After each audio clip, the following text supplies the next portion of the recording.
Remember when toys were more dangerous than your dad's toolbox?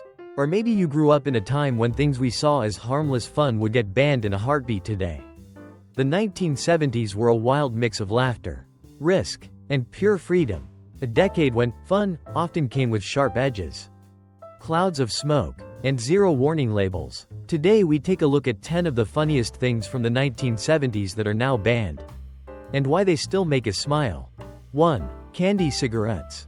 First on our list is the candy cigarette, a playground status symbol in the 1970s. These slim white sugar sticks, complete with a red tip, made kids feel like mini movie stars or tough guy cowboys. You dangle one from your lips, squint like Clint Eastwood, and strut around thinking you looked 10 times cooler than you were. Parents bought them without a second thought, tossing them into shopping carts alongside bubble gum and jawbreakers. Back then, the focus was on fun, not the future. But the illusion worked a little too well. Studies later revealed that children who played with candy cigarettes were more likely to take up smoking for real. Health advocates pushed back, and by the late 20th century, many states banned them outright. Manufacturers tried to rebrand them as harmless candy sticks, but the telltale red tip still gave away the game. Today, the idea of handing a child a fake cigarette feels outrageous. Yet for those who grew up with them, it's a bittersweet memory. One puff of powdered sugar that captured a time when innocence and imitation went hand in hand. 2. Jarts, lawn darts. Coming in at number 2 are jarts. Better known as lawn darts, the backyard game that was basically a set of small spears. In the 1970s, they were a summer staple at family cookouts, picnics, and neighborhood gatherings. The concept was simple. Toss the dart into a plastic ring target on the grass. The reality? Each jart had a heavy metal tip sharp enough to pierce the ground, and unfortunately, people, packaged in bright boxes with smiling families. Jarts were marketed as wholesome fun. Parents handed them to kids without a second thought. And for a while, it was all laughter, burgers on the grill, and the occasional near miss that drew nervous chuckles. But by the late 1980s, the accidents had piled up, thousands of injuries and even a few tragic fatalities. The Consumer Product Safety Commission stepped in, banning their sale and import in the United States. Today, original Jart sets are sought-after collectibles, tucked away in garages or displayed by nostalgic owners. They're remembered with a strange mix of fondness and disbelief, a reminder of a time when backyard games came with both sunshine and stitches. 3. Clackers. Let's talk about clackers, the noisy little toy that turned schoolyards into percussion pits in the early 1970s. Two hard acrylic balls hung from a string, with a small ring in the middle for your fingers. The goal was simple: swing them up and down until they smacked together above and below your hand, creating that satisfying clack-clack rhythm. Kids would compete to see who could keep the beat going the longest or pull off the most daring tricks. But there was a hidden danger. The acrylic used for clackers was brittle, and repeated impact generated both heat and stress. Eventually, one ball could shatter mid-swing, sending sharp shards flying like plastic shrapnel. Eye injuries, bruises, and chipped teeth became common enough that teachers started banning them from classrooms, followed by an official government recall. A safer version appeared later, made from softer materials, but it never captured the same thrill. For those who grew up in the clacker craze, the danger was part of the fun, a reminder of a time when toys were loud, a little reckless, and totally unforgettable. 4. Smoking on airplanes. Coming in at number 4 is a habit that seems unthinkable today: lighting up a cigarette mid-flight. In the 1970s, airplane cabins were thick with smoke, no matter where you sat. Ashtrays were built into every armrest, and smoking sections were a half-hearted gesture at best. The air circulated everywhere, carrying that unmistakable smell from row 12 straight to row 30. It was all part of the flying experience back then. Passengers dressed up for flights, ordered cocktails, and lit cigarettes as casually as if they were in a lounge. Some airlines even offered complimentary packs as part of the service. Babies, people with asthma, and non-smokers simply endured it. It was just how things were. But as research linked second-hand smoke to serious health risks, public pressure grew. By the mid-1980s, domestic flights began banning smoking in stages, followed later by international routes. Today, The thought of someone sparking up on a plane feels shocking, even dangerous. Still, for those who flew in that era, the memory lingers, smoke curling through the cabin, clinking ice in glasses, and the feeling that air travel was as much about style as it was about getting somewhere. 5. Riding in the back of pickup trucks. Number 5 takes us to a childhood thrill that was pure 1970s freedom, riding in the back of a pickup truck. No seatbelts, no helmets, no safety concerns, just a steel bed, an open sky, and the wind whipping through your hair. Kids would pile in after church, during summer parades, or on the way to the local drive-in, sitting on coolers, toolboxes, or even spare tires. It felt like a roller coaster you didn't have to pay for. You could wave at cars behind you, shout into the wind, or lie back and watch the clouds drift by.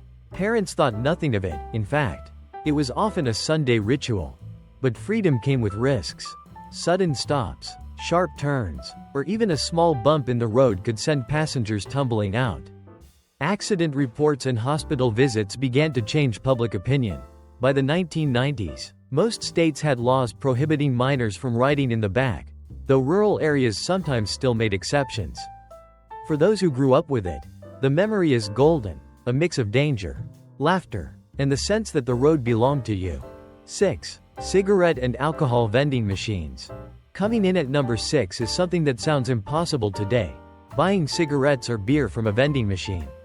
No questions asked. In the 1970s, these machines were everywhere: bowling alleys, gas stations, even workplace break rooms. You'd drop in some coins, pull a knob, and out slid a pack of smokes or a cold can of beer. No ID, no cashier, no problem. It wasn't just adults using them either. Teenagers could, and did, buy whatever they wanted, right alongside candy bars and sodas. The convenience was unmatched, but so were the consequences. Underage smoking rates soared, and kids bragged about sneaking beers from machines like they were trophies. Public health campaigns and stricter age laws eventually caught up. By the late 20th century, most cigarette vending machines were either banned outright or moved to controlled areas with ID checks. Beer machines vanished completely in most places. Today, the idea of a beer or cigarette machine sitting next to a snack machine feels surreal. But for those who remember, it was a symbol of a looser, more trusting time, when convenience often came before common sense. 7. Blow-up furniture. Number 7 brings us to one of the most colorful fads of the 1970s: blow-up furniture. Inflatable chairs, sofas, and ottomans made from shiny PVC plastic popped up in bedrooms, dorms, and teen hangouts everywhere. They came in bright neon colors: lime green, hot pink, electric blue, and were cheap enough for any allowance budget. If you were a teenager, owning one meant you were, with it, part of the cool crowd. But they weren't exactly built for comfort or longevity. Sit down too hard, and you'd hear that dreaded pop. Drag them across the floor, and they'd tear. Leave them in the sun and they'd warp into a sticky, chemical-smelling puddle. Worse yet, PVC off-gassing meant you were breathing in fumes every time you lounged in one. By the 1980s, practicality and health concerns deflated the trend, and inflatable furniture was relegated to novelty shops. Still, for those who grew up with one in their bedroom corner, the memory is pure nostalgia, a shiny, squeaky symbol of a decade when style often mattered more than comfort. 8. Burger Chef. Coming in at number 8 is a fast food chain that once gave McDonald's a run for its money: Burger Chef. In the 1970s, it was a family favorite, boasting over 1,000 locations nationwide. Their big innovation? The fun meal. A box with a burger, fries, a drink, and a toy. Years before McDonald's introduced the Happy Meal, families loved the friendly prices, the kid-focused promotions, and the feeling that Burger Chef was their neighborhood spot. But success didn't last. A mix of lawsuits, mismanagement, and fierce competition slowly chipped away at the brand. By the early 1980s, the chain was struggling, and when Hardee's bought them out, the Burger Chef name disappeared almost overnight. Buildings sat abandoned, with faded signs that still sparked memories for anyone who once sat in those orange and brown booths. Today, Burger Chef lives on only in vintage commercials, old photographs, and the taste memories of those lucky enough to have eaten there. For many, it's not just about the food, It's about a time when grabbing a burger felt special, simple, and full of promise. 9. Game show host kissing contestants. Number 9 takes us to the world of 1970s game shows, where personal space was optional. The most famous example? Richard Dawson, host of Family Feud. His signature move was greeting every female contestant, married, single, young, or old, with a kiss, either on the cheek or right on the lips.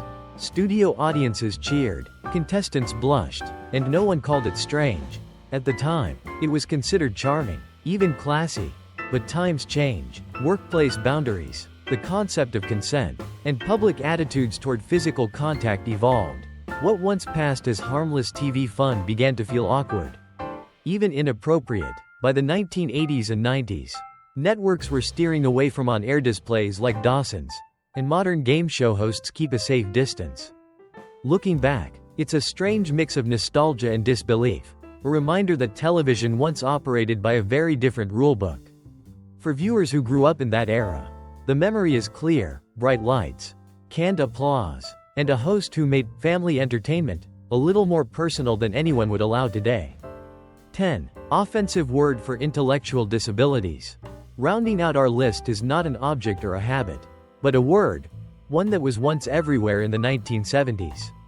From sitcom punchlines to classroom chatter, back then, it was tossed around casually to mean silly or stupid, with little thought for the people it actually described: individuals with intellectual disabilities. It appeared in medical documents, school tests, and everyday conversation, often followed by laughter.